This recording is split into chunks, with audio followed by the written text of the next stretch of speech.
안녕하세요. 김동섭입니다. 6월 20일 아침 시작하도록 하겠습니다.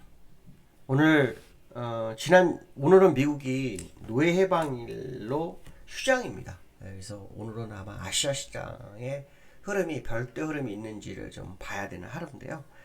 지난주 금요일 날 미국 시장은 혼조세로 마감을 합니다. 혼조세 마감하는데 다우는 하락, 나스닥은 상승을 합니다. 나스닥이 1.4% 정도 상승을 했죠. 미국 시장은 연준의 긴축, 이게 이제 우려가 점점 커지는 그런 상황이다라고 보시면 될 것 같고, 시장에서는 일본의 연준이 연착을 실패할 수도 있다라는 얘기를 굉장히 많이 하는 것 같습니다. 그러니까 연착륙 가능성이 20%가 지금 안 되고 있고요. 경착륙 가능성이 80%가 좀 넘는 그런 상황에 어떤 설문조사가 좀 있는 상황인데요. 지금 시장에서는 다음 회의도 자이언트 스택 가능성이 제기되고 있는데, 이건 사실은 지난번보다 제기가 되고 있었어요. 저는 지난번 말씀드렸지만 이번에 0.75 올렸지만 이번에 1% 오르고 다음 때 0.75 올리고 그 다음에 0.5 이런 식으로 위에서 내려오는 탑다운 방식으로 좀 내려오기를 바랬는데, 이런 식으로 하게 되면 잘못하면은 인플레이션이 안 잡혔을 경우에 뭐 1%를 또 한 번 해버리는 그런, 1%를 해버리는 이런 상황이 다 올 수도 있다고 보거든요. 왜냐하면 지금 미국 0.25, 0.5, 0.75 이렇게 갔거든요. 그래서 6월 소비자 물가 지수를 아마 중요하게 볼 것 같아요. 6월 소비자 물가 지수. 근데 이제 6월 소비자 물가 지수는 유가가 굉장히 중요한데, 유가가 어저께 좀 빠졌죠. 금요일 날 좀 빠졌어요.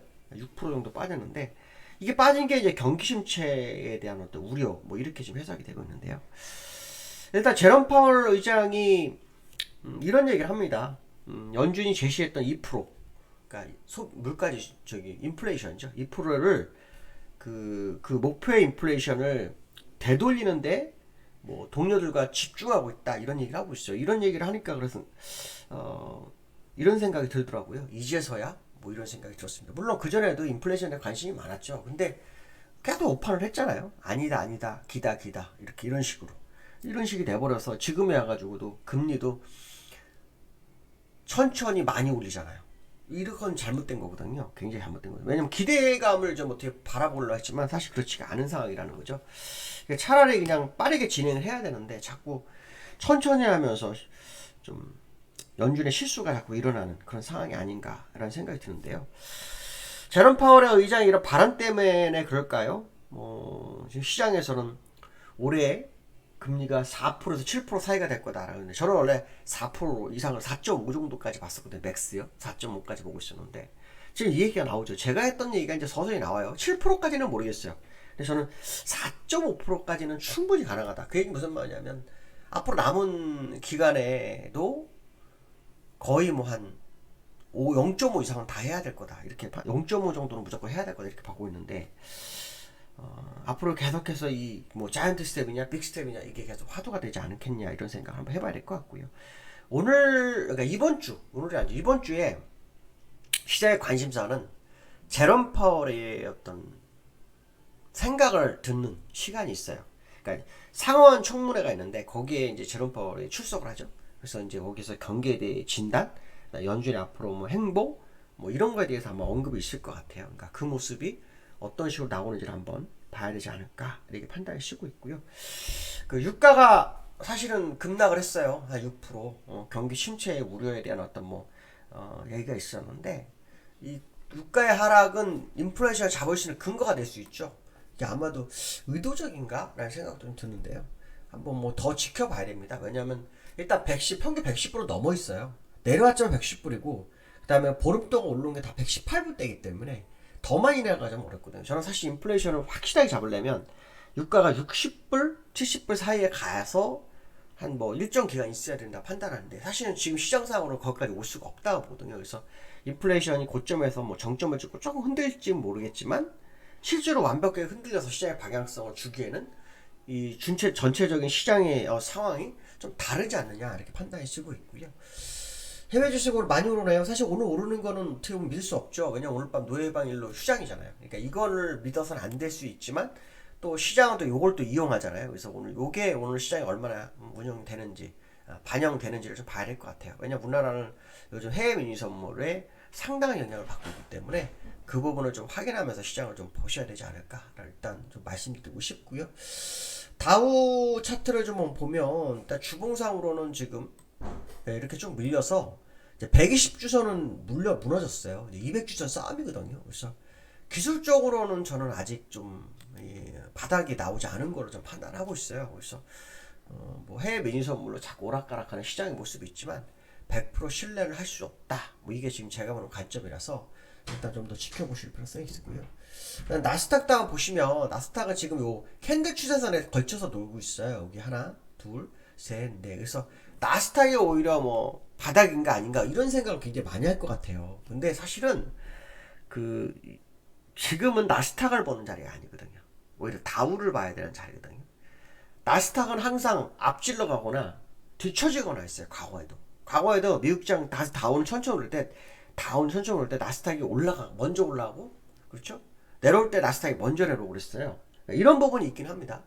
그래서 나스닥 주봉을 한번 보면 그 200에선 나스닥은 벌써 여기까지 왔잖아요. 벌써 깼었잖아요. 그러니까 이런 부분이 있어요. 그래서 다우가 200에선 안 왔기 때문에 다우를 중심으로 본다면 다우가 아직 여유가 있는 거다. 그래서 나스닥 상승에 국내장에 뭐 영향을 미칠 수 있지만 그래도 다우가 더 중요하다 이런 생각을 해봐야 될 것 같고요. 아까 제가 유가 뭐 얘기했었는데 이제 서부텍사스 중진류예요. 어저께 좀 많이 빠졌죠. 주봉으로 음봉이 나왔네요. 근데 이 지금 지난주 목요일까지만 118불이었어요. 118불. 그렇죠? 그다음에 금요일 날 수요일도 115불. 그다음에 뭐 화요일 118불, 119불 뭐 이랬기 때문에 110불을 해도 요때 110불보다 높아요. 그러니까 아직도 요번 주 5일하고 다음 주 4일이 남았거든요. 그 9일 동안 유가가 더 내려오지 않으면 사실은 소비자 물가지가 내려온다 보장이 없어요. 그러니까 여기는 지금 내렸어도 마지노선 안짝에 있는 거거든요. 마지노선 안짝. 그러니까 마지노선 안짝이 아니라 마지노선 그 위쪽에 있는 거죠. 위쪽에 있는 거기 때문에 뭐 아직까지 중요한 건 아니죠. 중요한 건 이제 추세적으로 이게 나오느냐 거기에 따라서 6월에 소비자 물가지수가 결정될 거다. 뭐 이런 생각 해볼 수 있을 것 같고요.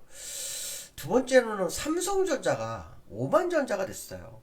삼성전자가 드디어 5만전자가 됐는데 이제 삼성전자가 이제 우리나라 이제 화두죠. 일단 여기서 보시면 캔들 추세 하나, 둘, 셋 깨졌죠. 오늘 뭐 올라올지 안 올지 모르겠어요. 그래서 금요일 날도 저점이 거의 2.4% 59,400원까지 간 400원을 올려주면서 양보로 끝나는데 오늘 뭐 위로 올라올지는 봐야 되겠죠. 봐야 되지만 문제는 뭐냐면 이 삼성전자가 그 수급 쪽으로 문제가 좀 되고 있어요. 수급적으로 보시면 삼성전자 수급을 좀 봐드릴게요. 삼성 수급을 보시면 지금 그 개인만 사고 기관이 사요. 근데 많이는 안 사죠. 기관 중에 이제 금융투자업자가 들어왔으니 금융투자업자의 움직임을 봐야 되겠죠. 금융투자업자. 근데 이제 외국인들은 막 거기에 대해서 퍼부는 거죠. 730만 주. 프로그램 매도가 뭐 거의 400만 주 막 이렇게 나오거든요. 그래서 1000만 주 막 이렇게 갖다 버리는 상황이라서 이 매물을 그나마 이 정도로 방어한 것도 되게 잘한 거거든요. 그래서 그 기관들의 어떤 움직임을 좀 확인해야 될 것 같아요. 왜냐면 외국인들은 어차피 매도 위주이기 때문에 여기서 갑자기 매수를 하기에는 그동안 매도한 게 너무 많아요. 그래서 외국이나 매도 쪽으로 흘러가기 높기 때문에 기관이 방어를 할 수 있느냐 없느냐 있어. 그러니까 개인은 사실은 방어가 안 돼요. 기관들이 물량을 샀다 팔았다 하면 방어하는 것 같은 느껴지거든요. 제가 볼 때는. 그래서 그 일정한 물량을 늘리지 않으면서 매수를 늘리지 않으면서 방어를 해주는 역할을 하고 있어요. 개인은 그냥 무턱대고 사는 상황인 것 같고요.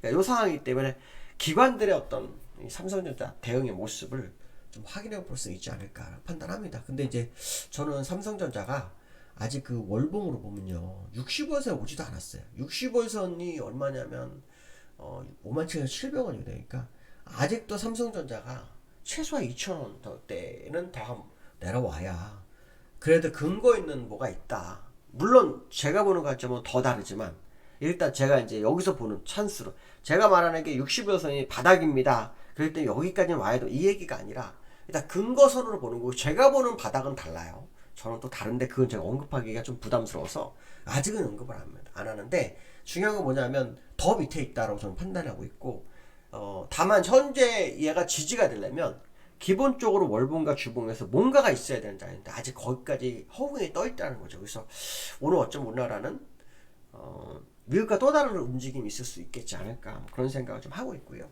그 다음에 세 번째가 이제 코스피가 2400이 살짝 이탈을 했다가 지금 올라왔어요. 그렇죠? 2400이 살짝 이탈가 올라왔는데 이게 이렇게 커지는군요. 왜냐면 제가 이걸 몰랐네요. 왜냐면 사실 여기 테두리가 검해가지고 진짜 보기 싫었거든요. 이거 저는 인지 알았네요. 요걸 지키면 되네요. 여기 이렇게 하면 돼. 이렇게 하니까 좀 낫네요. 좀 글씨가 커 보이긴 하는데 화면이 좀 없으니까 좋아 보이네요. 어쨌든 오늘 뭐 2400 흔들 동학개미 무조건 버틸 거야 말까. 지금 시장에 제가 이 말씀 드리냐면 2400이 되면서 시장에서 무슨 얘기를 하냐면 동학개미가 반대 매매가 300억이 넘는답니다. 하루에. 근데 사실 이따가 들어온 금액 비하면 그렇게 크진 않죠. 근데 분명한 거 뭐냐면 그 시장에서는 팔아야 되냐 말아야 대한 그 개인들의 어떤 딜레마에 빠진 것 같아요.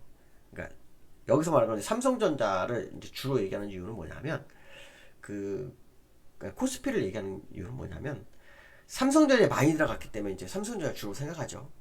더 내려가면 손실이 커질까봐 두려울 수 있는 공간까지 왔다는 거죠. 왜냐면 3,300에서부터 2,400까지 내려왔으니까 거의 900포인트라는 거거든요. 900포인트요. 근데 이게 이제 바닥일까냐 아닐까에 이제 판단이 굉장히 중요한 것 같아요. 바닥이라면 팔면 안 되겠죠. 근데 저는 이런 얘기를 해드리고 싶어요. 우리나라가 언제 2000년이냐라는 얘기를 해보고 싶어요. 2000년이었을 때가요. 여기 보세요. 이게 2011년도에 12년 전 2000이었고요. 그 다음에 2000에서 계속 오랜 기간 놀았어요. 그러고 난 다음에 2500이 여기 한 번 갔었어요. 한 번 가고 계속 2000 여기서 놀다가 여기 한 번 세게 주고 2400이 되니까 사실 어떻게 보면 여기는 정고점 싸움일 수도 있지만 의미를 부여하기도 조금 애매합니다. 조금 애매한 자리라서 조금 더 지켜봐야 될 것 같아요. 일단은 시장이 뭔가 이슈가 바뀌는 모습이 있어야 될 것 같고 그렇지 않다면 좀 어렵지 않을까 뭐 그 생각도 좀 드는 상황입니다. 그래서 일단 뭐 2400에 300 갔다 그때 심리적으로 뭐 하반 경직서 이게 아마 시장이 조금 나올 수 있어요. 그래서 뭐 반등이 좀 뭐 생겨볼 수 있는 공간이긴 하지만 그래도 사실은 전체적인 흐름으로 봐가지고 그거하고는 좀 먼 자리 아닐까라는 생각이 많이 들기 때문에 주의를 기울여서 나쁘지 않을 것 같다. 뭐 이 말씀 좀 드리고 싶습니다. 자, 오늘 여기까지 하겠습니다. 감사합니다.